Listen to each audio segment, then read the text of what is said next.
Bonjour à tous et bienvenue pour un épisode un peu particulier. L'année dernière, à la même époque, on avait tourné l'épisode sur les anecdotes de l'histoire de la pharmacie. Alors on peut décréter qu'au début de chaque été, on tourne une vidéo qui sort bien des sentiers battus. Pour fêter l'été, par exemple. Et cette fois-ci, je vous invite à découvrir la pharmacie sous un angle complètement différent, puisqu'on va s'intéresser au traitement qui lui a été réservé dans un média qui prend de plus en plus d'importance au fil des années, et que certains considèrent même comme le 10e art, le jeu vidéo. Cette vidéo va peut-être même inaugurer une nouvelle série sur la représentation de la pharmacie à travers différents médias, on va voir ça. Et vous allez voir, le résultat est parfois surprenant. C'est parti.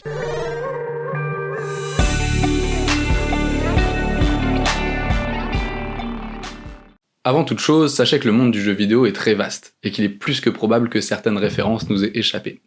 Si vous pensez à un jeu en particulier, n'hésitez pas à nous en faire part dans les commentaires. Commençons tranquillement. Si on veut simplifier au maximum l'idée de ce qu'est un pharmacien, on pourrait dire que c'est une personne qui vend des médicaments. Il faut savoir que la plupart des jeux vidéo sont des fictions. Et comme pour toutes les fictions, on a besoin de personnages. Ces personnages, on peut les classer en deux grandes catégories.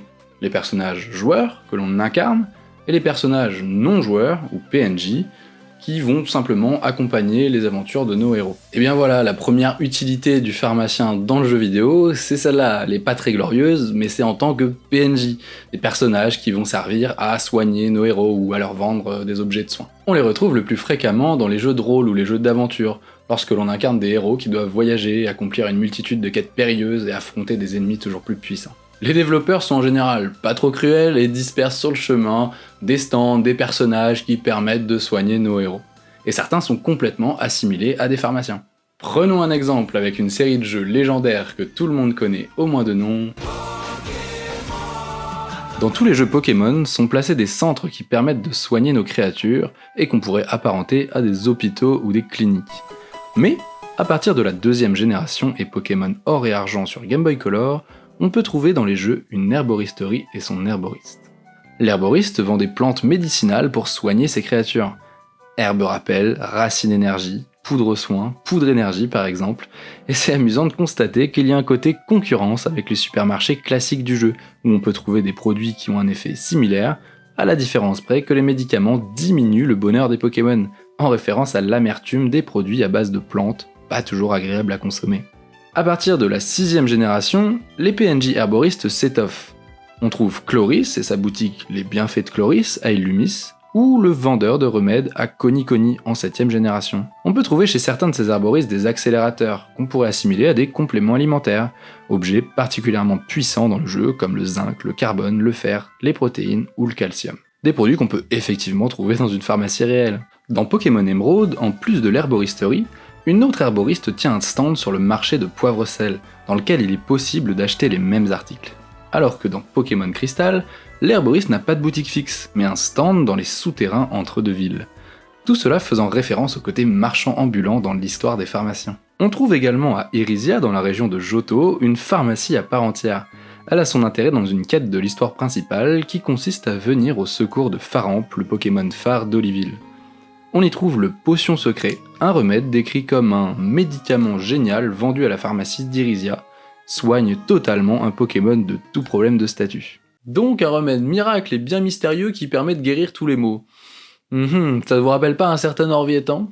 Des pharmaciens PNJ font leur apparition dans d'autres jeux, où ils sont directement au cœur d'une quête annexe, qui n'est pas obligatoire pour faire avancer le scénario du jeu, mais qui sert à faire vivre le monde autour du joueur. C'est le cas par exemple dans un jeu de la série Assassin's Creed, où l'apothicaire Samuel Maran est impliqué dans une mystérieuse histoire d'empoisonnement, dont il se révélera, spoiler, être le coupable. Et on comprend que c'est un ressort narratif assez facile à utiliser. La réputation de l'apothicaire, un personnage qui va avoir accès à des produits chimiques, dangereux, et qui est souvent auréolé d'une certaine forme de mystère, ça marche bien. Une autre manière d'associer les pharmaciens aux jeux vidéo est par l'intermédiaire des classes de personnages, c'est-à-dire de leur métier ou spécialité. En effet, dans de nombreux jeux de rôle, comme dans la série des Final Fantasy Tactics par exemple, on peut choisir d'orienter nos personnages vers la classe de pharmacien. Leurs compétences sont toujours liées aux remèdes, aux poisons ou au fait de pouvoir utiliser des objets plus facilement. Dans le jeu Bravely Second, c'est encore plus discret puisqu'en jouant la classe de marchand, on peut débloquer une compétence pharmacien qui permet de soigner contre une somme d'argent égale au nombre de points de vie soignés. Plus on soigne, plus on paye donc. Ça va, on n'est pas du tout dans le cliché là. Autre exemple connu, on peut jouer la classe d'apothicaire dans le célèbre jeu mobile Raid Shadow Legends. D'ailleurs, cette vidéo est sponsorisée par Raid Shadow Legends. Terrassez vos ennemis grâce à vos apothicaires et pharmaciens en combat. Waouh, quelle puissance ces médicaments génériques. Le jeu est gratuit sur présentation de la carte vitale. Ah ouais, je déconne, hein, on n'est pas sponsorisé. En tout cas, on va arriver vers des propositions bien plus intéressantes. Fini les PNJ, fini les personnages secondaires, il est temps pour les pharmaciens d'occuper le premier rôle. En 2018, Square Enix nous propose de découvrir Octopath Traveler, un excellent jeu de rôle dont la particularité est de mêler 8 aventures, 8 scénarios, et donc 8 personnages principaux, dont les histoires vont petit à petit s'entremêler. Chacun de ces 8 personnages a le même niveau d'importance, et on peut choisir au début du jeu avec quel personnage on commence l'aventure. Et oui, vous l'avez sans doute déjà compris, mais l'un de ces personnages n'est autre qu'Alfyn, un apothicaire. Je ne crois pas me tromper en disant que c'est le premier personnage principal d'un jeu qui est pharmacien. Les développeurs ont utilisé toutes les caractéristiques connues du pharmacien pour construire un personnage complet et intéressant à la fois sur le plan social et utile en combat. La connaissance, l'empathie, la maîtrise de la botanique, la maîtrise des éléments, la confection de remèdes et de poisons, et une capacité spéciale, questionnée, qui reflète la propension du pharmacien à connaître beaucoup de choses sur les gens. C'est vraiment un exemple à suivre et une preuve que l'archétype du pharmacien mérite d'être exploité en fiction. Cette année est sortie la suite spirituelle d'Octopath Traveler, Triangle Strategy, un jeu de rôle beaucoup plus centré autour de son histoire politique. Sans doute marqué par le personnage d'Alfyn, le jeu nous présente à nouveau un personnage jouable de pharmacien, avec un rôle plus secondaire cette fois-ci. Medina se caractérise par sa volonté d'équité totale des soins entre les patients, peu importe leur origine ou leur statut social, ce qui ne plaît pas forcément à ses supérieurs. En combat, c'est bien sûr une experte en médicaments, qui rend toute utilisation d'objets de soins beaucoup plus efficace, en plus d'autres aptitudes classiques des pharmaciens. Fini les jeux de rôle avec la possibilité de rencontrer ou d'incarner des pharmaciens, passons maintenant au jeu où l'on peut gérer sa propre pharmacie. Thème Hospital avait ouvert la voie en 1997 en proposant aux joueurs de gérer son propre hôpital. Un jeu loufoque et rempli d'humour avec des maladies farfelues et du personnel pour le moins douteux. Dans ces hôpitaux, les pharmaciens ont une place importante puisque c'est une des premières salles qu'il vous faut construire pour accueillir dignement vos patients.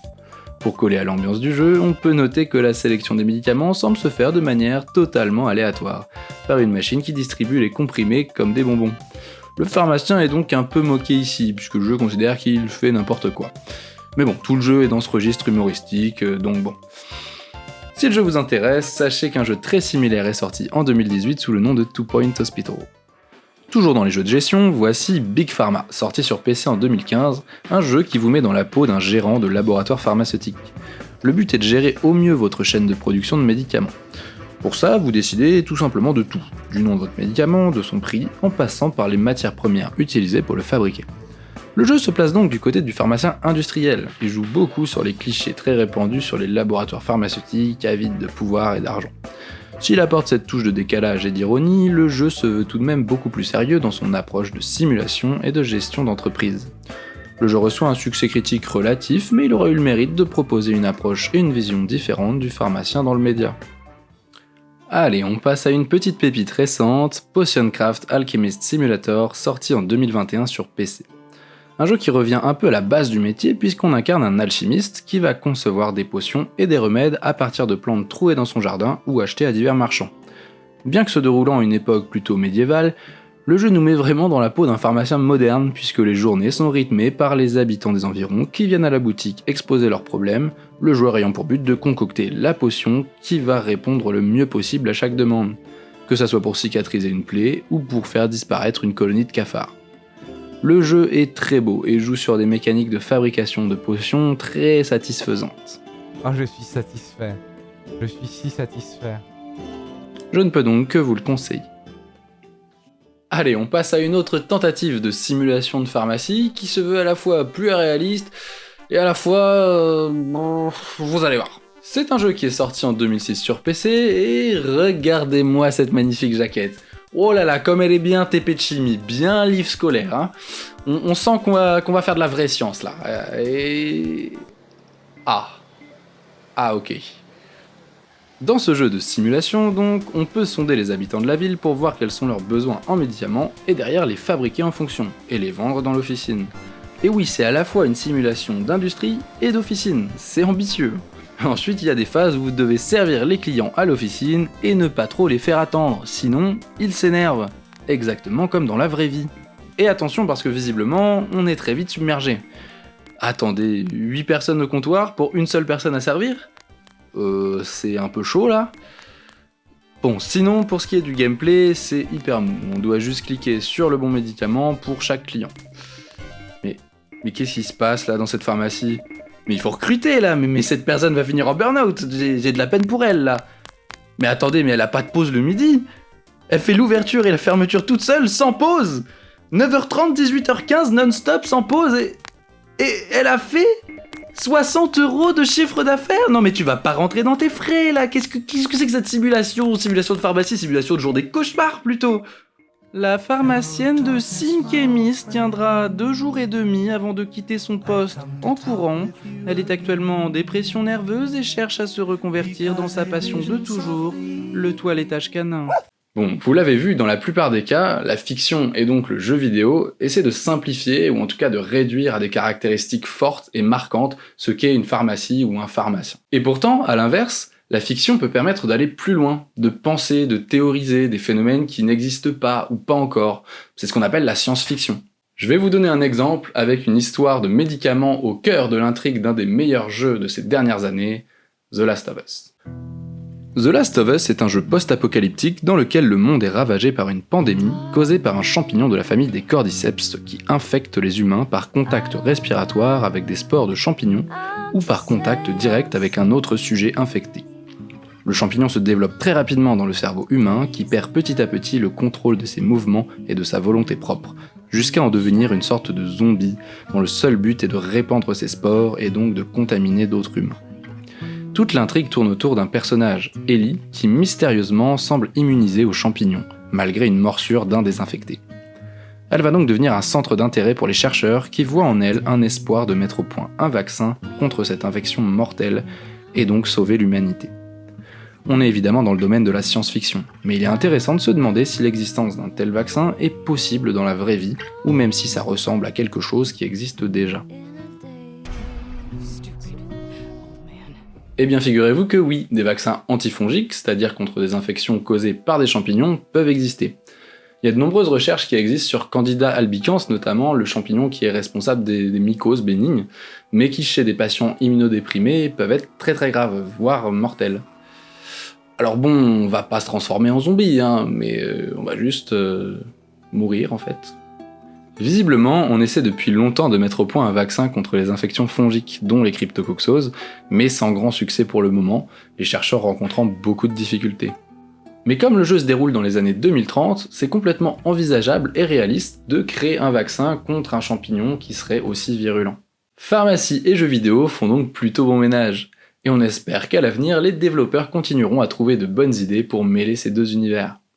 Et en attendant, au moindre doute sur le sujet, parlez-en à votre pharmacien. Ou à votre vendeur de jeux vidéo. C'est peut-être mieux en fait.